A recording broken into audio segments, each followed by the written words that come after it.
Hello, my name is Hugh. On behalf of Expert Village, I'm going to show several everyday Chinese dishes. Now we'll add 1 tablespoon of water and mix it with the cornstarch. Make sure don't leave any lumps in the cornstarch mixture.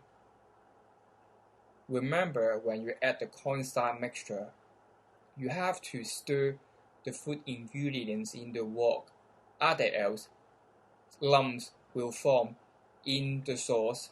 That is not something we want. We want the cornstarch actually thicken the sauce without leaving any lumps. As you can see right now, the sauce has been thickened. Then we will put our Ma Po Tofu into a serving dish.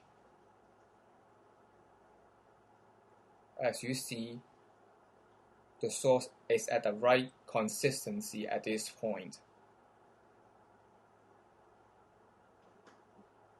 Then we will sprinkle the Sichuan pepper flakes over the top of the tofu.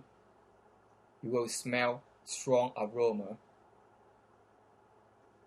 Then we will also put the chopped green onion over the top.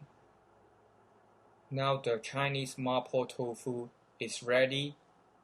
It's spicy and it's full of nutrition, really good with rice.